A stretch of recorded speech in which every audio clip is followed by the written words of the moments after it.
Very good morning दोस्तों। आज date है 22 जुलाई और हम बात करते हैं आज के करंट अफेयर्स के बारे में। हाल ही में इंडिया ने किस देश के साथ पासएक्स एक्सरसाइज का आयोजन किया है?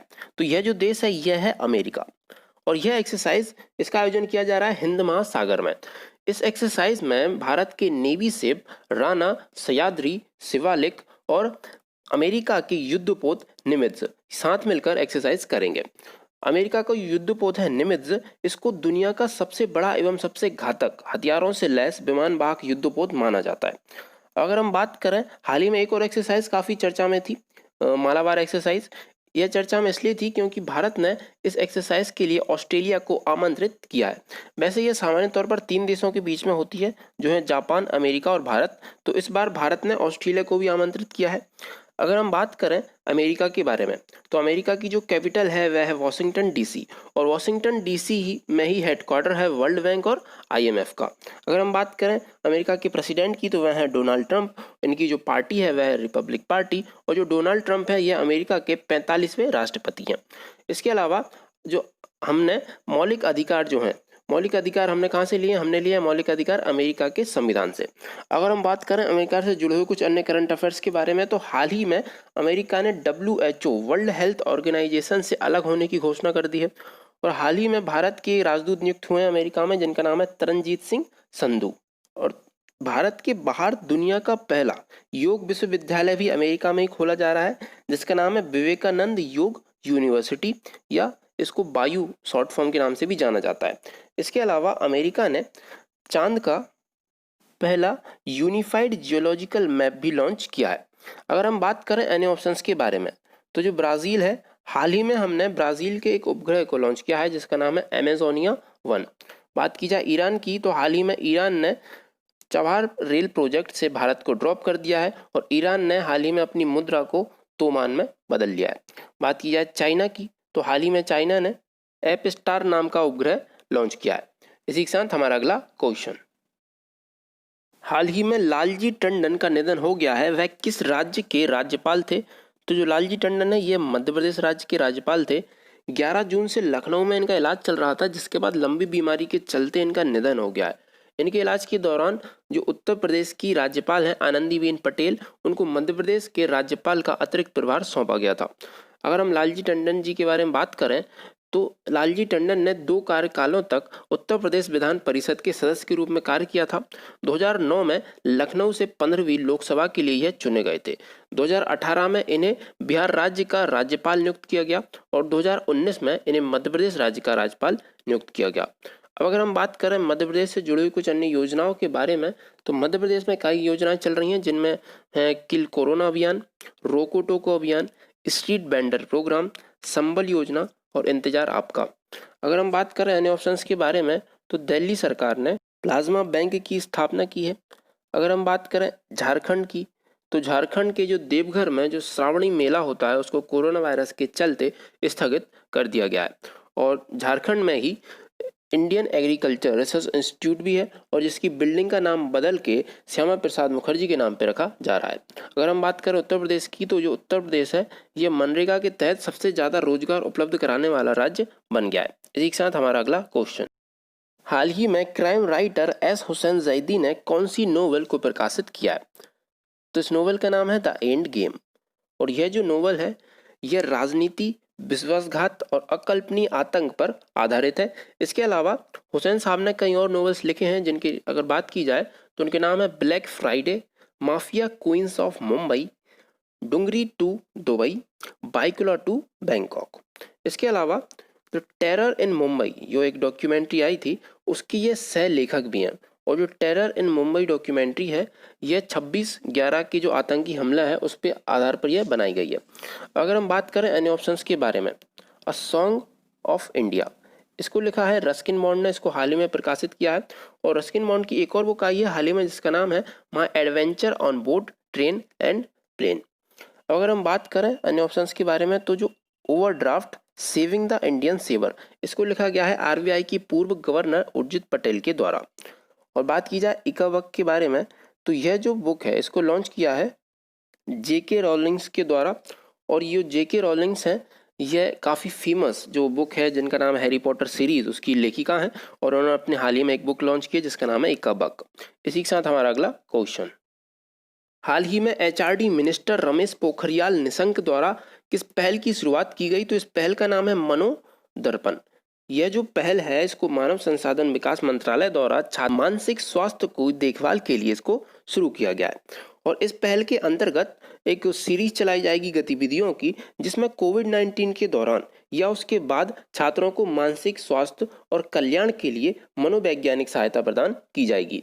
अगर हम बात करें यह जो पहल है, यह पहल एक मंच देगी छात्रों को, शिक्षकों को और उनके अभिभावकों को, ताकि मानसिक स्वास्थ्य एवं भावात्मक कल्याण के लिए एक स्थायी सहायक प्रणाली की व्यवस्था की जा सके। अगर हम बात करें अन्य ऑप्शंस के बारे में, तो जो वंदे भारत मिशन है, इस मिशन के अंतर्गत जो विदेश में भारतीय नागरिक फंसे हुए हैं कोरोना काल में, उनको लाया जाएगा भारत। अगर हम बात करें आसपास योजना की, तो यह मध्य प्रदेश सरकार के द्वारा चलाई गई है डिप्रेशन से बचने के लिए। जो व्यक्ति डिप्रेशन से घिरे हुए हैं उनको डिप्रेशन से बचाने के लिए इस योजना को खोला गया है ताकि जो सुसाइड के केसेस हैं उनमें कमी आए। अगर हम बात करें प्रोजेक्ट प्लेटिना की, तो इसको शुरू किया गया है महाराष्ट्र सरकार के द्वारा, इसको आप याद रखिएगा। अगर हम बात करें ये जो पहल है ना मनोदर्पण, यह पहल आत्मनिर्भर भारत के अंतर्गत चलाई जा रही है। इसी के साथ हमारा अगला क्वेश्चन, हाल ही में लागू किया गया कंज्यूमर प्रोटेक्शन एक्ट 2019 निम्न में से किसका स्थान लेगा? तो यह स्थान लेगा कंज्यूमर प्रोटेक्शन एक्ट 1986 का। अगर हम बात करें कंज्यूमर प्रोटेक्शन एक्ट 2019 की, तो 20 जुलाई 2020 को इसको पूरे देश में लागू कर दिया गया है और इसको लागू होने के बाद food and consumer affairs minister Ramvilas Paswan ने बताया कि यह जो कानून है यह कंज्यूमर्स को और सशक्त बनाएगा। अगर हम इसके बारे में चर्चा करें तो कंज्यूमर प्रोटेक्शन एक्ट सीपीए 2019 के तहत central consumer protection authority CCPA की स्थापना की जाएगी। सीसीपीए कंज्यूमर्स के अधिकारों की रक्षा करेगी और सभी कानूनों को लागू कराएगी। अगर हम बात करें सीपीए में अगर कोई डिस्प्यूट की स्थिति बनती है तो उसने एक और रास्ता निकाला है जिसमें वार्तालाप के जरिए रास्ता निकाला जाएगा डिस्प्यूट को खत्म करने का, जिससे छोटे मोटे झगड़े जो हैं उनको आपस में सुलझाया जा सके। सीपीए ने एक और प्रावधान है इसमें, अगर 5 लाख रुपए से कम का कोई केस है तो उसमें कोई फीस नहीं ली जाएगी, वह फीस से मुक्त रहेगा। अगर हम बात करें अन्य ऑप्शंस के बारे में, तो जो सिटीजन अमेंडमेंट एक्ट 1955 है इसको रिप्लेस किया गया सिटीजन अमेंडमेंट एक्ट 2016 से, जिसको पारित किया 2019 में। अगर हम बात करें मोटर व्हीकल एक्ट 1988 की, तो इसको रिप्लेस किया गया मोटर व्हीकल एक्ट 2019 से। और यह जो क्वेश्चन है सीजीएल एसएससी सीजीएल 2019 में पूछा जा चुका है, तो इसको आप ध्यान से पढ़िएगा। इसी के साथ हमारा अगला क्वेश्चन, निम्न में से कौन सा क्रिकेट टूर्नामेंट 2022 तक स्थगित कर दिया गया है? तो इस क्रिकेट टूर्नामेंट का नाम है T20 वर्ल्ड कप। पहले इसका आयोजन होना था अक्टूबर नवंबर में ऑस्ट्रेलिया में, अब कोरोना वायरस के चलते इसको स्थगित कर दिया गया है अक्टूबर नवंबर 2022 तक। इसके अलावा जो फरवरी मार्च 2023 में भारत में जो होने वाला है वनडे वर्ल्ड कप, इसको भी स्थगित कर दिया गया है, इसको अक्टूबर नवंबर 2023 तक स्थगित कर दिया गया है। अगर हम बात करें क्रिकेट से जुड़े हुए कुछ अन्य करंट अफेयर्स के बारे में, तो हाल ही में आईसीसी चेयरमैन शशांक मनोहर ने अपने पद से इस्तीफा दे दिया है। हेमांग अमीन बनाए गए बीसीसीआई के इंतरिम सीईओ और भारतीय एम्पायर नितिन मेनन जो हैं इनको आईसीसी के एलीट पैनल में शामिल किया गया है। बीसीसीआई लोकपाल जो है डीके जैन, इनके कार्यकाल को बढ़ाया गया है 1 साल के लिए और इंग्लैंड प्लेयर क्लेयर कोनोर को मेरलेबॉर्न क्रिकेट क्लब की पहली महिला अध्यक्ष बनाया गया है। अगर हम बात करें अन्य ऑप्शंस के बारे में, तो जो ओलंपिक गेम्स हैं, समर ओलंपिक्स का आयोजन होना था टोक्यो में इस साल, लेकिन कोरोना वायरस के चलते इनको भी पोस्टपोन कर दिया गया है। जुलाई 2021 में अब इनका आयोजन होगा। अगर हम बात करें एशिया कप की, तो इसका भी आयोजन होना था पाकिस्तान में, लेकिन कोरोना वायरस के चलते इसको अब स्थगित कर दिया गया है। अब इसका आयोजन होगा श्रीलंका में। इसी के साथ हमारा अगला क्वेश्चन, हाल ही में किसे राष्ट्रपति के निजी सचिव के रूप में अपॉइंट किया गया है? तो इनका नाम है पी प्रवीण सिद्धार्थ। पी प्रवीण सिद्धार्थ जी जो 2001 बैच के भारतीय राजस्व सेवा अधिकारी हैं और यह इसके पहले राष्ट्रपति सचिवालय में स्पेशल ड्यूटी के अधिकारी थे। अब यह जगह लेंगे विक्रम सिंह की। अगर हम बात करें राष्ट्रपति की, तो जो प्रेसिडेंट का जो आर्टिकल होता है वह होता है 52। प्रेसिडेंट को शपथ या ओथ दिलाई जाती है chief justice of supreme court के द्वारा, जिनका आर्टिकल है 60। अगर हम बात करें इम्पीचमेंट प्रोसेस की, तो इसका आर्टिकल है 61। मिनिमम एज जो होती है राष्ट्रपति के लिए वह होती है 35। और यह जो पोस्ट है, यह पोस्ट ली गई है यूएसए से, है ना, प्रेसिडेंट की। और जो प्रेसिडेंट होता है उसके पास कुछ शक्तियां होती हैं, जिनमें से अगर हम एक शक्ति की बात करें तो वह लोकसभा में 2 एंग्लो इंडियंस व राज्यसभा में 12 मेंबर्स को नॉमिनेट करता है। इसी के साथ बात की जाए अन्य ऑप्शंस के बारे में, तो जो अनिल कुमार गुप्ता है यह प्रधानमंत्री के पर्सनल सेक्रेटरी हैं। राजीव गाबा कैबिनेट सेक्रेटरी हैं।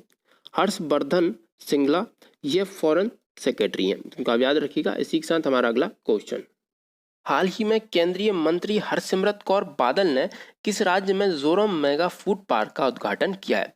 तो जैसा कि आप देख सकते हैं जोरम में जोड़ दीजिए आप MI तो हो जाएगा Mizoram. Central food processing industry minister Harsimrat Kaur Badal ने मिजोरम में जोरम मेगा फूड पार्क का उद्घाटन किया है।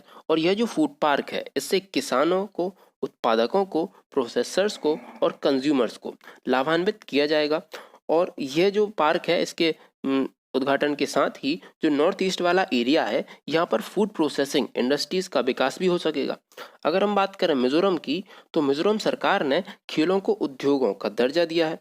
और मिजोरम में हाल ही में एक और त्यौहार मनाया है जिसका नाम है जो कुटुपुई। इसके अलावा एक और त्यौहार मनाया गया है मिजोरम में हाल ही में जिसका नाम है छपछार कुट। अगर हम बात करें जो मिजोरम है, मिजोरम के पूर्व विधानसभा स्पीकर जो थे उनका नाम था हिप्पी, इनका निधन हो गया है। मिजोरम की जो कैपिटल है वह है एजोल। CM है जोरामथंगा और गवर्नर हैं PS श्रीधर पिल्लई। बात की जाए जो अन्य ऑप्शन है उनके बारे में, तो जो दिल्ली है, पौधे लगाओ पर्यावरण बचाओ इस अभियान की शुरुआत की गई है दिल्ली सरकार के द्वारा। बात की जाए उत्तर प्रदेश की, तो उत्तर प्रदेश ने मिशन वृक्षारोपण 2020 अभियान की शुरुआत की है। बात की जाए केरला की, तो विदेश व अन्य राज्यों से लौटने वालों के लिए प्रोजेक्ट ने, जो केरला ने एक प्रोजेक्ट शुरू किया है जिसका नाम है ड्रीम केरला प्रोजेक्ट। इसके अलावा जो मिजोरम में कुछ जनजातियां भी पाई जाती हैं। अगर उनकी बात की जाए तो उन जनजातियों के नाम हैं हमार, रालते और लुसई। इसी के साथ हमारा अगला क्वेश्चन, हाल ही में ministry of youth affairs and sports ने युवाओं के स्वैच्छिकता को बढ़ावा देने के लिए किसके साथ साझेदारी की है? तो इन्हें साझेदारी की है यूनिसेफ के साथ। भारत सरकार ने आत्मनिर्भर भारत के सपने को पूरा करने के लिए ministry of youth affairs and sports ने यूनिसेफ के साथ एक साझेदारी की है। इसके तहत 1 लाख स्वयं सेवकों को आत्मनिर्भर भारत बनाने के लिए प्रोत्साहित किया जाएगा एवं उन्हें शिक्षा, उत्पादन कार्य एवं कई तरह के कौशल प्रदान किए जाएंगे। जो हमारे minister of youth and sports affairs हैं वह है किरण रिजिजू। जो किरण रिजिजू हैं इन्होंने हाल ही में नाडा का अपना पहला जो एक मोबाइल ऐप है वह लॉन्च किया है। और हर राज्य में खेलो इंडिया एक्सीलेंस सेंटर खोले जाएंगे, इनको आप याद रखिएगा। इसके अलावा अगर हम बात करें यूनिसेफ की, तो यूनाइटेड नेशन चिल्ड्रन फंड इसका फुल फॉर्म है। वर्तमान में इसकी जो हेड है वह है हेनरिएटा फोरे। यूनिसेफ इंडिया ने युवाओं के रोजगार प्रदान करने के लिए SAP इंडिया के साथ साझेदारी की है। और यूनिसेफ इंडिया ने री इमेजिन कैंपेन के लिए फिक्की के साथ साझेदारी की है, तो उनको आप याद रखिएगा। तेलंगाना के कामारेड्डी जिले को स्वच्छ भारत मिशन के इम्प्लीमेंटेशन के लिए यूनिसेफ ने 2019 अवार्ड से सम्मानित किया है, तो उनको आप याद रखिएगा। इसी के साथ हमारा अगला क्वेश्चन, हाल ही में इंडिया के पहले सार्वजनिक EV चार्जिंग प्लाजा का उद्घाटन कहाँ किया गया? तो इसका उद्घाटन किया गया दिल्ली में। Power, energy and renewable energy minister RK Singh ने दिल्ली के चेम्सफोर्ड क्लब में भारत के पहले public electric vehicle charging plaza का उद्घाटन किया है। और इसका निर्माण energy efficiency service limited EESL और new Delhi municipal corporation NDMC के सहयोग से किया गया है। उद्घाटन समारोह में केंद्रीय ऊर्जा मंत्री ने retrofit of air condition to improve indoor air quality for safety and efficiency raise को भी लॉन्च किया है। और जो रेज है यह पूरे देश के कार्य क्षेत्रों में जो एयर क्वालिटी है, खराब एयर क्वालिटी है, उसको सुधारेगा। और स्वास्थ्य एवं अनुकूल वातावरण प्रदान करेगा। अगर हम बात करें दिल्ली के बारे में, तो दिल्ली ने e learning portal led launch किया है हाल ही में, और दिल्ली कोरोना एक ऐप लॉन्च किया गया है दिल्ली सरकार के द्वारा। और पूर्व गवर्नर व दिल्ली पुलिस कमिश्नर वेद मारवाह, इनका निधन हो गया है हाल ही में। और आइसलैंड डेवलपमेंट अथॉरिटी की जो 6th मीटिंग है वह कहाँ पर आयोजित की जाएगी, तो वह भी दिल्ली में आयोजित की जाएगी, और उसके जो चेयरमैन है वह हैं Amit Shah ji. Asian wrestling championship 2020 यह भी दिल्ली में हुई। अगर हम बात करें दिल्ली के जो गवर्नर हैं उनकी, तो वह अनिल बैजल। बात की जाए अन्य ऑप्शंस के बारे में, तो राजस्थान में योजना चल रही है जिसका नाम है इंदिरा रसोई योजना, मध्य प्रदेश में किल कोरोना अभियान चलाया जा रहा है, और महाराष्ट्र में शिव भोजन योजना चलाई जा रही है। इसी के साथ हमारा अगला क्वेश्चन, हाल ही में किस देश ने फ्री इंटरनेट सेवाओं पर रोक लगा दी है, तो यह जो देश है यह है Bangladesh. Bangladesh telecom regulatory commission ने टेलीकॉम कंपनियों के बीच कॉम्पिटिशन्स को बनाए रखने के लिए फ्री इंटरनेट जो है वह देने से बंद कर दिया है, उस पर रोक लगा दिया है, क्योंकि कई जो लोग हैं वह इंटरनेट का गलत इस्तेमाल भी कर रहे थे। अगर हम बात करें बांग्लादेश की, तो हाल ही में भारत और बांग्लादेश ने LPG जॉइंट वेंचर के लिए समझौता किया है, और जो बलि देने वाले पशु हैं उनकी बिक्री के लिए बांग्लादेश ने डिजिटल हार्ट नाम का एक ऑनलाइन प्लेटफॉर्म भी लॉन्च किया है। विक्रम दुरई स्वामी जो हैं इनको बांग्लादेश में भारत के राजदूत के रूप में नियुक्त किया गया है। और प्लाज्मा एक्सचेंज करने के लिए बांग्लादेश ने साहो जोधा नाम का अभियान शुरू किया है। बांग्लादेश की जो कैपिटल है वह है ढाका, करेंसी है टका, प्रेसिडेंट है अब्दुल हामिद, और PM है शेख हसीना। इसके अलावा जो बिम्स्टेक का हेडक्वार्टर है वह भी बांग्लादेश की राजधानी ढाका में। अब अगर हम बात करें अन्य ऑप्शंस के बारे में, तो जो अमेरिका है, तो हाल ही में भारत अमेरिका ने पेट्रोलियम के लिए समझौते पर हस्ताक्षर किए हैं। और बात की जाए चाइना और पाकिस्तान की, तो POK में पाकिस्तान ने चाइना के साथ मिलकर आज़ाद पाटन हाइडल प्रोजेक्ट के लिए समझौता किया है। इसी के साथ हमारा अगला क्वेश्चन, हाल ही में उग्रवाद के कारण किस स्टेट या यूनियन टेरिटरी ने पंचायत सदस्यों को मृत्यु के लिए 25 लाख रुपए का बीमा मिलेगा, तो यह जो यूनियन टेरिटरी है यह है जम्मू कश्मीर। हाल ही में आतंकवादियों के कई निर्वाचन सदस्यों पर हमला करने के कारण यह फैसला लिया गया है जम्मू कश्मीर सरकार के द्वारा कि वह पंचायत सदस्यों को 25 लाख रुपए का बीमा उपलब्ध कराएगा। अगर हम बात करें जम्मू कश्मीर के बारे में, तो जम्मू कश्मीर में रेलवे का पहला केवल स्टे रेल ब्रिज जिसका नाम है अंजीखड़ ब्रिज, यह जम्मू कश्मीर में बनाया जाएगा। और जम्मू कश्मीर ने हाल ही में सैलरी ट्रैकर एक ऐप लॉन्च किया है जिसका नाम है मेरा वेतन। और जो सिटी चौक है जम्मू कश्मीर का, उसका नाम बदल के रखा जाएगा भारत माता चौक। और सर्वदा सीनियर अभियान के तहत एक हेल्पलाइन जारी की है जम्मू सरकार ने। और जो जुबेर इकबाल है इनको जम्मू कश्मीर बैंक के MD के रूप में नियुक्त किया गया है। जम्मू कश्मीर का एक फेमस मेला है जिसका नाम है खीर भवानी मेला, अब इसको कोरोना वायरस के कारण इसको रद्द कर दिया गया है। जम्मू कश्मीर के जो गवर्नर हैं वह हैं गिरीश चंद्र मुर्मू, और जम्मू कश्मीर हाई कोर्ट की पहली महिला चीफ जस्टिस हैं गीता मित्तल।